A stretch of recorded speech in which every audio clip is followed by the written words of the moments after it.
the Udogie injury. Obviously, it came out a couple of days ago that he is out for the rest of the season, which leaves us in a very precarious situation of how we set up the team from now until the end of the season. We don't have a natural fit there. Ben Davies is more of a centre-back now than a left-back, particularly in this system.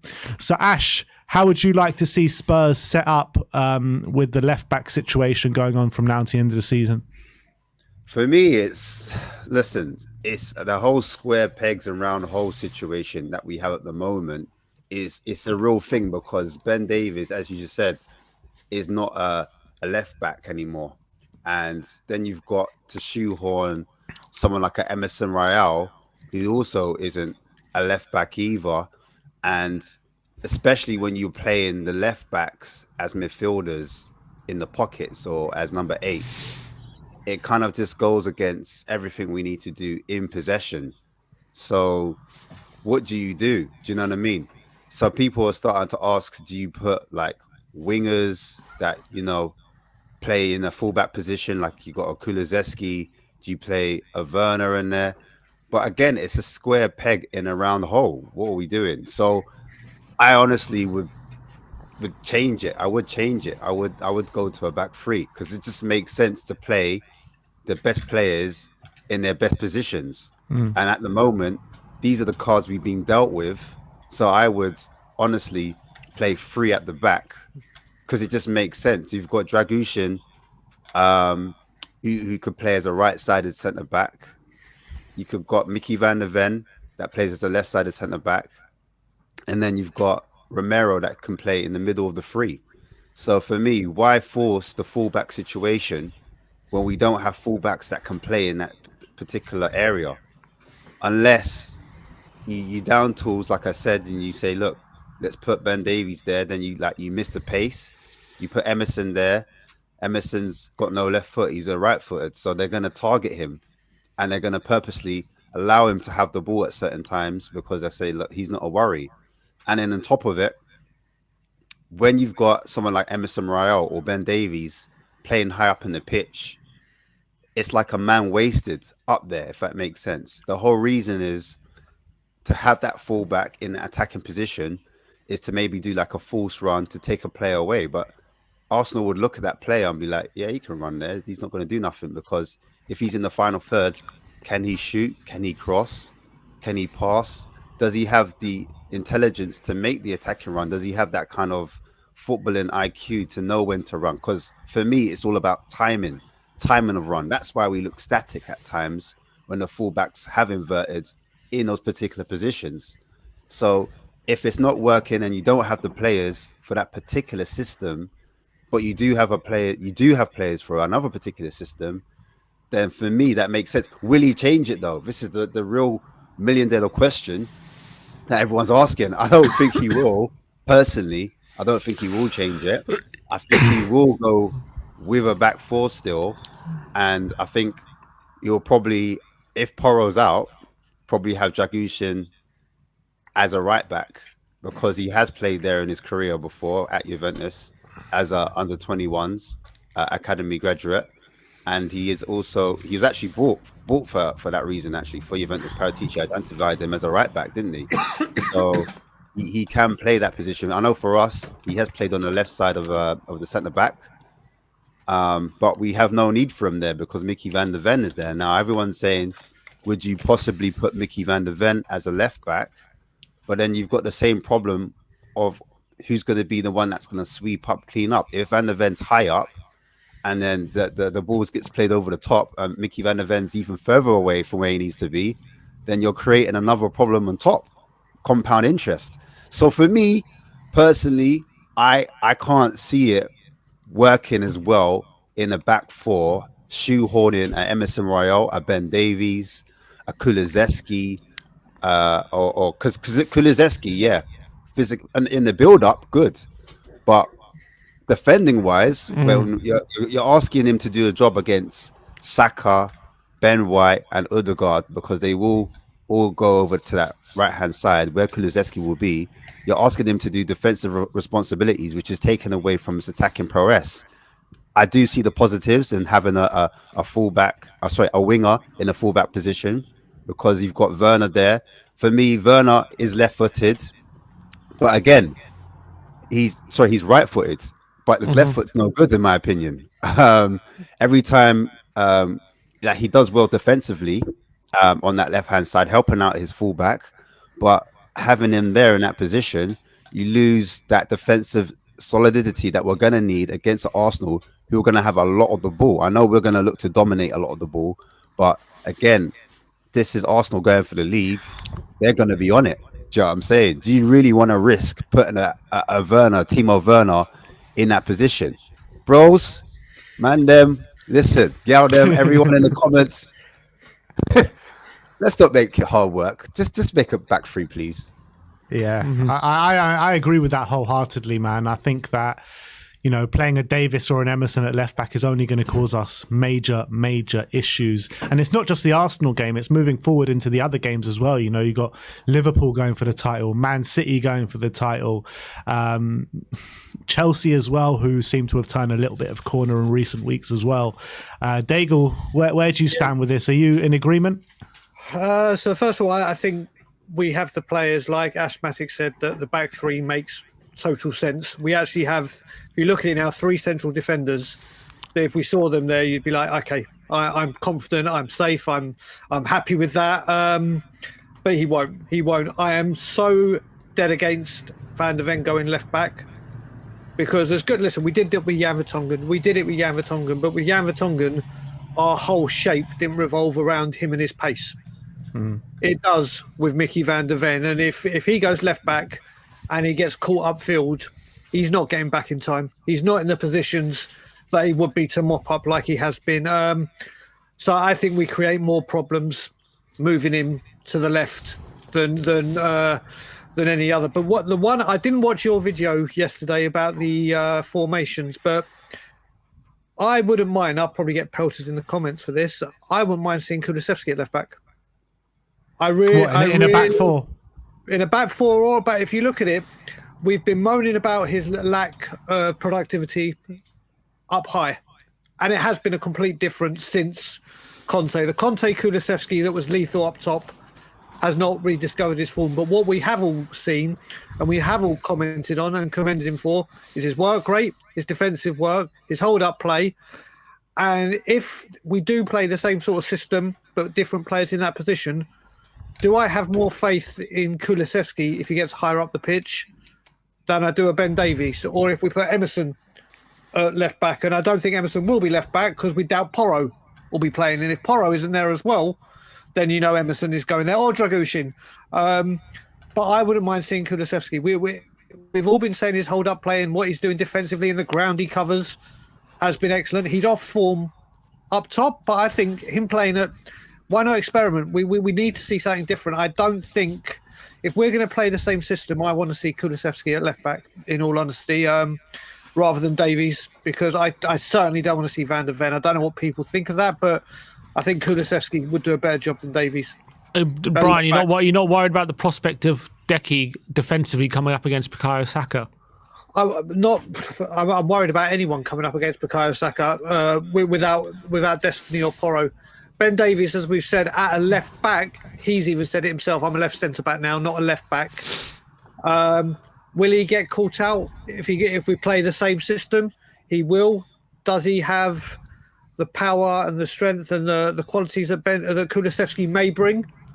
I don't think so. I'm worried about Saka. The way we're set up right now and the injuries we have, I'm worried about Saka. I'm worried about Martinelli. I'm worried about Odegaard. And that's where it is. We've done it to ourselves again. The final thing I will say, back in peak Poch, when we had Davies and Rose and Trippier and Walker, and he rotated, it didn't matter which ones we saw. Going into that game, we're like, they know the position, they know what they're doing. We weren't like, oh my God, the drop-off is bad. Since then, the drop-off from the starting full-backs, wing-backs, left-back, whatever you want to call them, to the replacement is night and day, and it's a problem.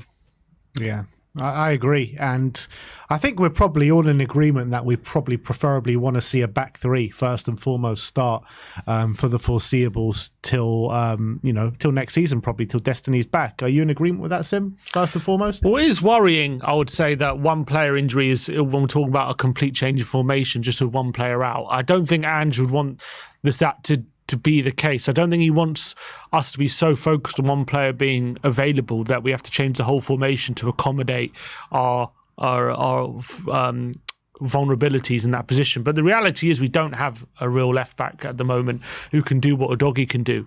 So that is a big problem. And I think there's definitely problems with Davis playing that role. Well, we've seen it this season. Well, apart from a few cameo roles when he's come off the bench and done all right, whenever he has started as left back, he's been a problem for sure, and he hasn't really done the job there.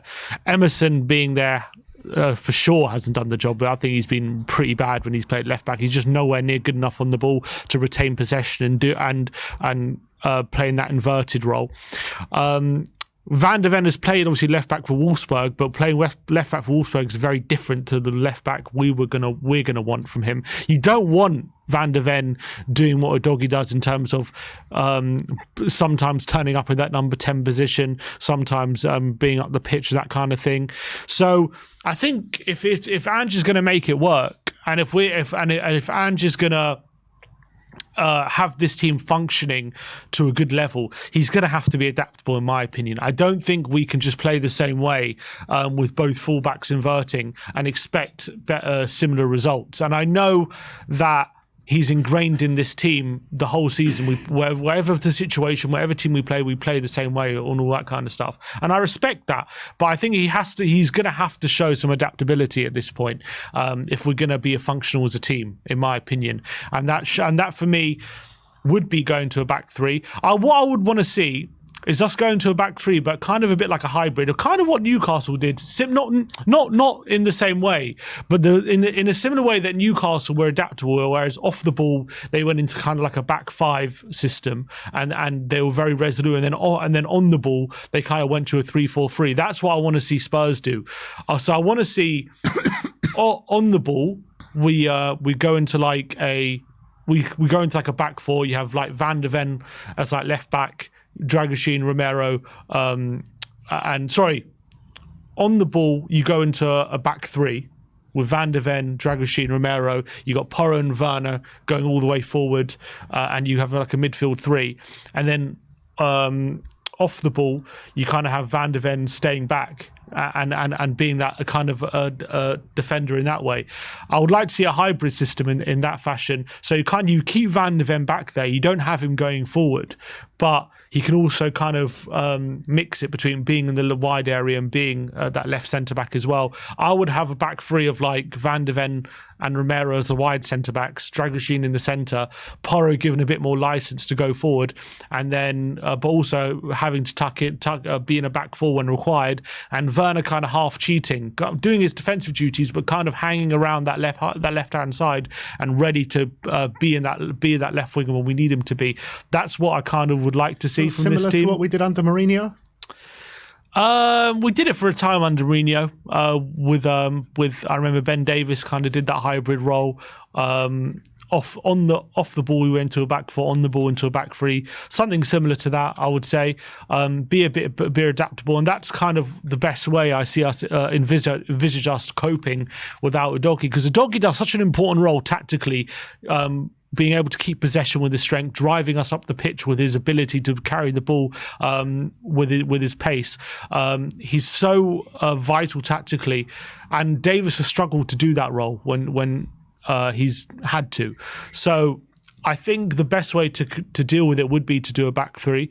But I also understand if Ange feels like, I don't want to change the whole way we play just because we got one player missing. And yes, Davis might not be the best fit, but given his vulnerabilities, it's still best to keep the team dynamic together, even with Davis's vulnerabilities, just for the sake of one player, as opposed to changing the whole team setup. And we're not going to be as used to that kind of setup, so that's going to leave not a lot of training on the training pitch to deal with that. So let me ask a question, or you guys a question. If he is forced, let's just say he is forced to play Davies and Emerson, do you reckon that forces his hand to drop either Johnson or Werner to play Kulu for his defensive work? Because you were just saying about if one player changes his whole game, and like we're saying, his whole build-up, if we're playing those two, surely I'm not too sure what Werner's and Johnson's stats are for tracking back and helping out, but I can pretty much probably guarantee that Kulusevski is night and day with them on that. So if we are forced to play both of them or one of them, do we see Kulusevski coming in for a Johnson and a Werner, or a Werner? Sorry. The thing is, as well, is like it depends if we're playing a 4-3-3 shape, or if we're playing a 4-2-3-1. And the reason why I make the two distinctions is because in the 4-2-3-1, at least you've got cover with the double pivot. So the two defensive midfielders, one of them can help out the one of the fullbacks if they're out of position, if that makes sense. So we're not so vulnerable on the attack from Arsenal or whatever team we're playing against. And Sarr was doing that really well first half of the season. Yeah, exactly. And so maybe that comes into consideration. But I do see your point, Brian, with Kulusevski helping out defensively. I honestly think that Ange wants to be front-footed. He wants to. It doesn't matter who the opposition is. He wants to show that this is the way we play now, and we are not going to bow down for any opposition. He wants to get that into the players' heads, the ethos, the philosophy, the ideas. But yeah, I personally think a double pivot protecting those fullbacks when they do invert, or like Sim was saying, instead of having both fullbacks push up at the same time, you maybe have one fullback play in the central of midfield, and then one fullback act as an 8 or a winger or an outside winger, like a wing back. So you don't have two extremes. So two invert, but they invert differently, just to add protection, just in case we lose the ball. Equally, you have a rest defense, meaning when we're in possession, we are a back three. So you can still have your back four, but when we're actually in possession, we have three defenders sitting. Not sitting, but like they're not involved in the attacking play. They're actually there to clean up just in case. So normally we have 2, 3, 5. I think that's the formation. And what I'm saying is, can we change like the rest of the league, like your Man Cities, like your Liverpools, like your Arsenals? Can we do a 3 at the back when we're in possession, a 2 and a 5 up top? And then with one of the fullbacks, instead of all 5 of them pushing up, maybe 4 of them push up. So we've got 4 at the top, and one of the fullbacks is sacrificed and placed in midfield. But when we lose the ball, I think everyone's role has to be clearly defined.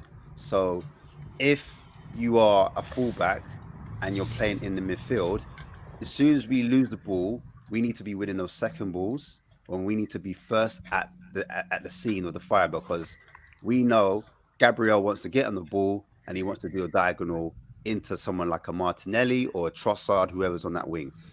Am I making sense?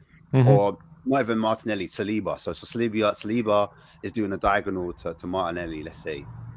But if we get a player straight away, one of our attackers, they need to be on Gabriel to stop him, or Saliba to stop them from doing that out ball.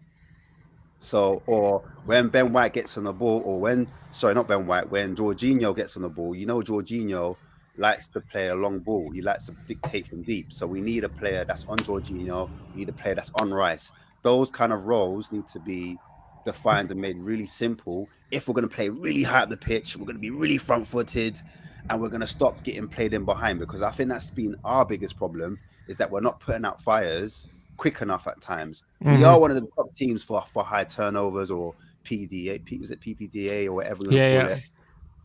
But it's really hurt us when it doesn't work. And that's when all the fans say, look, we're taking too much risk up top of the pitch. because we're pushing all of our men forward and we look exposed at the back. I don't know if I'm making any sense, guys. No, you do. When as soon as you're right, we're good at pressing, but as soon as teams are able to beat that press, we are so vulnerable. It seems like every time we are.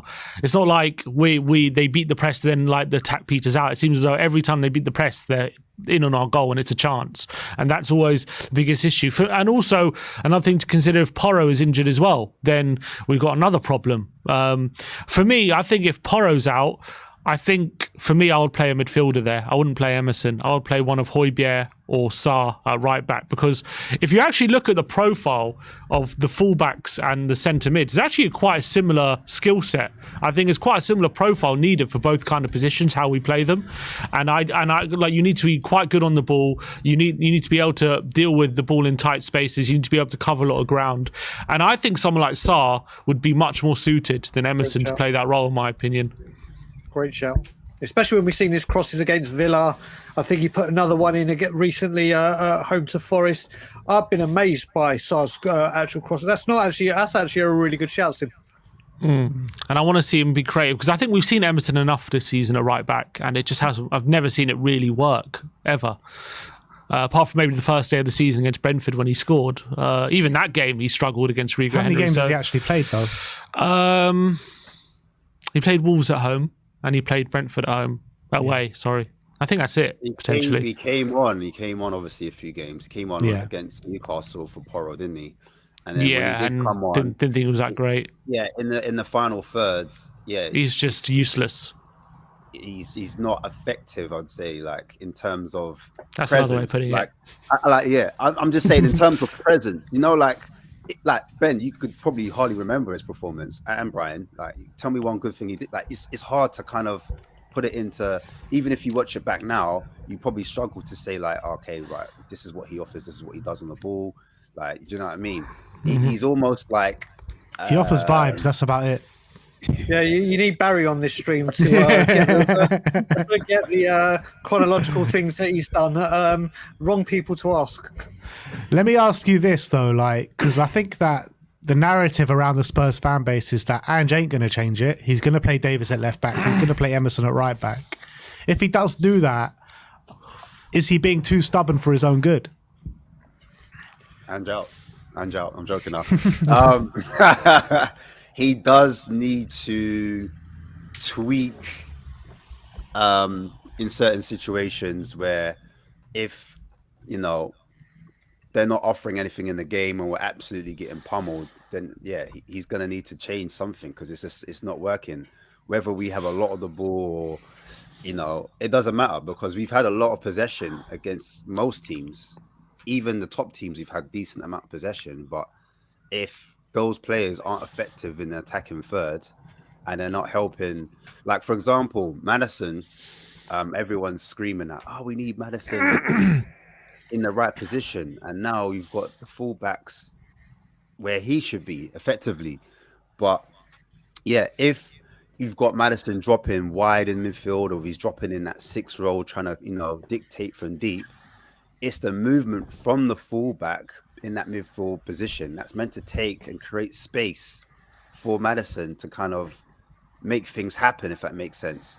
So because the movement from the fullbacks, from Ben Davies and Emerson Royal, is not going to be as good as maybe Udogie or Porro, then it's like the whole point of you inverting is pointless, because we're just having numbers up in that area. We're having possession, but in the wrong areas in the pitch. We need to have possession in the box. We need to have more touches in the box than the opposition. We need to be creating chances. But it's almost like it's too crammed, if that makes sense. Too crammed in there. And because it's too crammed, there's no space to move. And then you've got your wingers hugging the touchline, and the wingers are actually forwards. So essentially you've got your forwards further away from the goal. And so it's a mixed mashup. Like, but that tactic now, you're looking at it, is it really effective?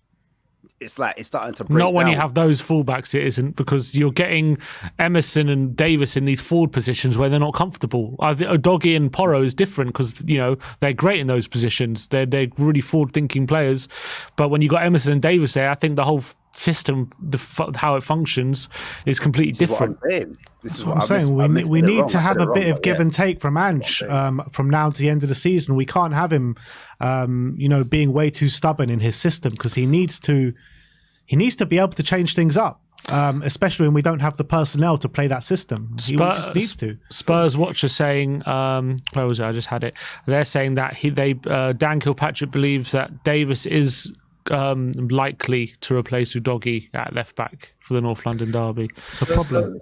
Yeah, well, Joe, it is, Ben, with the question you asked. I look at it in two ways now, because obviously you had Brains on the show last week when you did that call in, and he did his monologue. And people are saying, listen, this is Ange's way. Once he gets his players, this is it.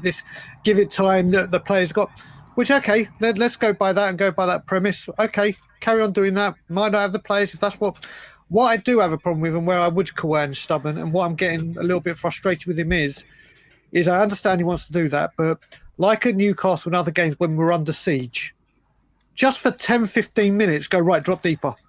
Or just see this game out, weather this storm, and just change it, slight tweak, just to ride the storm, and then revert back to. So if we're under siege from the filth on Sunday and it's just coming down whatever wing, whatever, do I think he'll go, right, okay, let's drop deeper, midfielders go? That's where I think his stubbornness is the bigger problem for me. I get that he wants to play this style of play. He said if the players make a mistake, it's on me, not them. This is what I've asked them to do. The bit that I'm getting frustrated with is when you can clearly see, like people that went to Newcastle or Brighton, you can see where the issue is. And if we just dropped for 15 minutes, 10 minutes even, just change it and break it up, rally, like I said, weather the storm, then go back.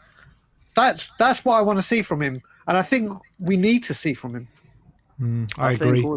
I think also if he does drop, just from attacking point of view, if he does drop the line a little bit, that can create more space in midfield, because the midfielders could drop into the space that the defenders have created, and then that can draw the opposition out of a low block or a mid block or whatever defensive shape they're in, and then all of a sudden holes start appearing all over the pitch. Because for me, football's about making the pitch as big or as long or as wide as possible, and you do that by dropping your back line a little bit. I do understand the premises of having a high line to squeeze the pitch, and then we win the ball high up and then we attack.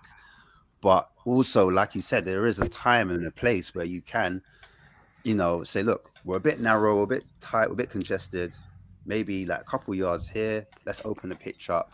And it's about whether the players as well have that nous about them. They're like, okay, this isn't working.